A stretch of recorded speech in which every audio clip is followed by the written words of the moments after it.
Assalamualaikum warahmatullahi wabarakatuh. Kembali lagi bersama saya Pinotpedia ID. Dan kali ini kita akan membahas soal perikanan budidaya lagi. Dan sebelum membahas soal ini, jangan lupa subscribe and like and comment jika kalian merasa video ini bermanfaat. Oke. Gimana kabarnya? Baik. Gimana yang besok mau tes? Apa udah ngopi belum? Oke, jangan lupa besok dipersiapkan dengan baik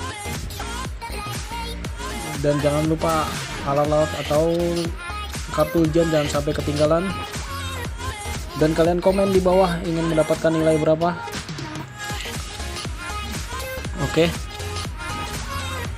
kali ini kita akan bahas soal perikanan budidaya lagi. Kenapa banyak perikanan budidaya? Karena biomnya lebih besar. Oke, langsung aja kita bahas perikanan budidaya.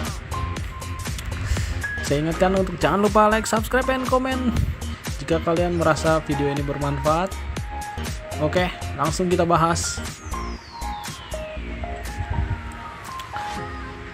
Wadah yang dibuat dengan menggali tanah pada daerah dataran rendah atau dataran tinggi disebut A. Tambak, B. Bak semen, C. Keramba, D. Kolam. Oke, seperti biasa saya akan beri waktu 3 detik untuk menjawab. Dan sambil menjawab jangan lupa like, subscribe, and comment. Jangan sampai nggak komen ya. Atau jangan lupa nggak subscribe. Oke,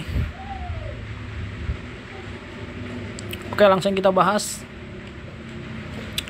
Kolam adalah perairan dari daratan yang lebih kecil ukuran daripada danau. Kolam terbentuk secara alami atau dapat dibuat manusia.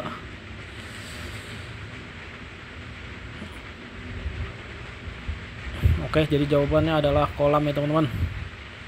Oke, jawabannya D. Oke, langsung aja lanjut. Kekuatan stratifikasi suhu sangat bergantung pada A. Oksigen terlalu, B. Oksigen tidak terlalu, C. Cahaya matahari yang masuk, D. Karbon dioksida yang dihasilkan plankton. Oke, saya ingatkan selalu untuk dipersiapkan alat-alat tesnya, jangan sampai karena hal sepele ketinggalan kartu atau apapun itu jadi membuat terhambat. Jadi dipersiapkan dengan benar dari malam, jangan sampai mau berangkat baru dipersiapkan. Oke, teman-teman. Oke, langsung kita bahas saja. Kekuatan stratifikasi suhu sangat bergantung pada perubahan intensitas cahaya matahari dan kecepatan angin.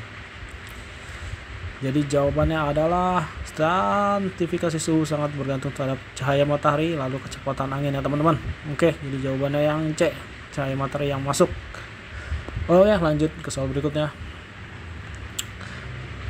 Lapisan paling bawah danau atau memiliki suhu lebih rendah dibandingkan suhu lapisan di atasnya adalah lapisan A. Hipolimnion, B. Termosilin, C. Metalimnion, D. Eutrofikasi.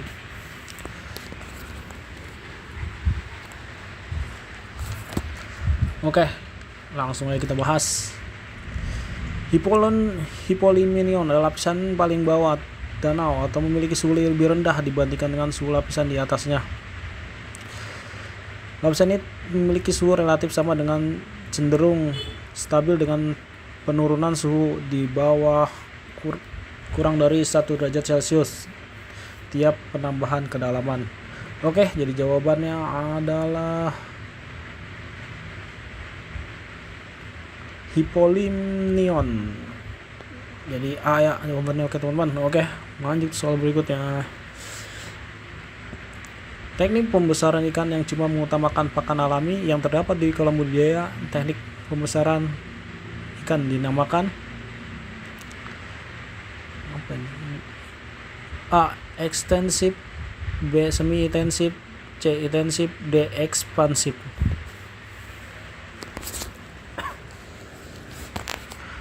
Oke, langsung kita bahas saja. Ekstensif merupakan hanya pakan alami yang tumbuh di tempat budidaya. Lalu ada semi intensif, menggunakan pakan alami dan memberikan pakan buatan untuk memenuhi kebutuhan gizi ikan.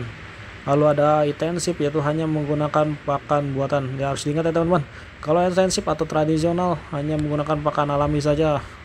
Lalu kalau semi intensif ini 50% pakan alami dan pakan buatan untuk memenuhi gizi ikannya. Lalu intensif yaitu full pakan buatan ya teman-teman, harus diingat ini 3 ini. Jadi jawabannya ada ekstensif atau tradisional. Oke, lanjut. Orientasi dari kegiatan budaya pada aspek ini adalah mendapatkan keuntungan sehingga dikenal sebagai kegiatan A. Aquabisnis, B. Kondisi bisnis, C. Peluang bisnis, D. Dagang ikan, E. Karir bisnis. Oke, langsung kita bahas saja. Budaya perairan merupakan sistem reproduksi yang cukup input produksi atau prasarana dan sarana produksi, proses produksi sejak persiapan hingga pemanenan, dan output produksi, penanganan pasca panenan, dan pemasaran. Orientasi dari kegiatan budidaya pada aspek ini adalah mendapatkan keuntungan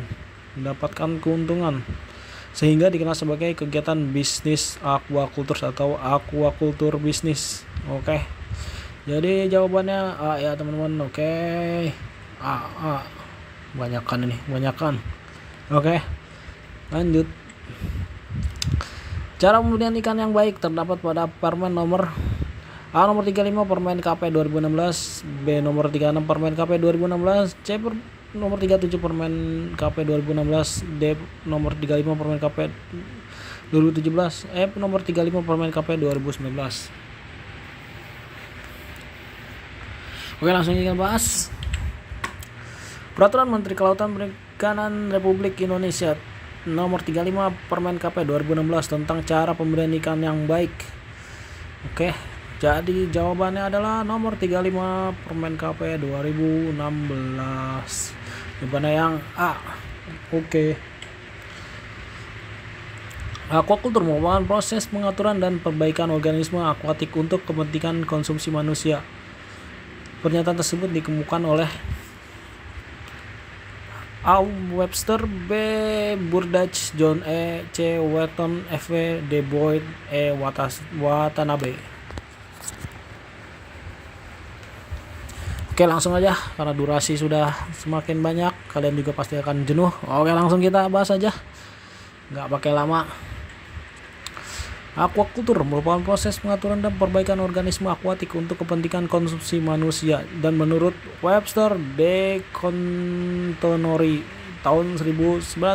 Jadi jawabannya yang ya teman-teman, harus diingat nih, kali aja keluar, tapi nggak tahu ya, kayaknya nggak keluar kali. Oke, lanjut. Budidaya lebih dari satu jenis organisme aquaculture di kolam yang sama disebut sebagai A. Polikultur, B. Monokultur, B. Penkultur, D. Aquaculture.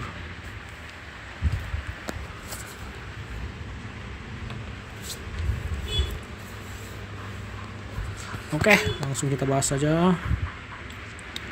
Polikultur adalah budidaya lebih dari satu jenis organisme aquaculture di kolam yang sama.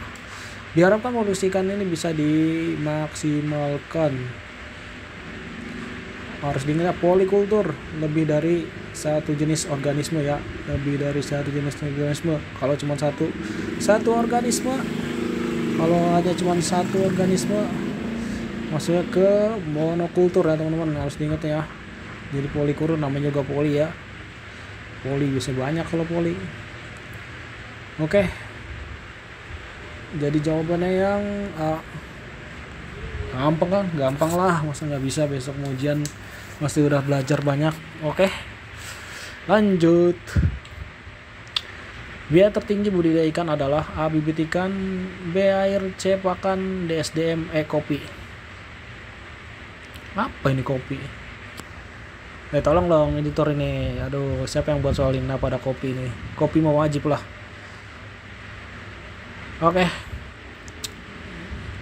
silakan dijawab teman-teman. Saya ingatkan selalu, jangan lupa untuk mempersiapkan ujian besok. Alat tulis ya berupa ini ya, berupa pensil ya, ada juga ya. kartu ujian dan pakaian juga dipersiapkan agar kalian tidak terburu-buru besok saat berangkat ujian. Oke, langsung aja kita bahas. Pakan memegang peran penting dalam kegiatan budidaya ikan. Kebutuhan pakan selama budidaya ikan mencapai sekitar 60-70 derajat dari biaya operasional budaya menurut Adadi dan kawan-kawan tahun 2019. Jadi jawabannya yang teman-teman, kopi. Bukan, salah. Kok kopi sih? Ini siapa sih yang naruh kopi? Parah. Jadi jawabannya yang C ya teman-teman. Oke, sekian dari itu dan sudah habis kita teman-teman. Jangan saya ingatkan untuk selalu like, subscribe, and comment. Jika kalian ada keluh kesah atau apa soal yang menurut kalian terlalu gampang, kalian komen aja di bawah jika ada soal yang terlalu gampang. Dan terima kasih telah menonton video ini dan jangan lupa like, subscribe, and comment. See you again.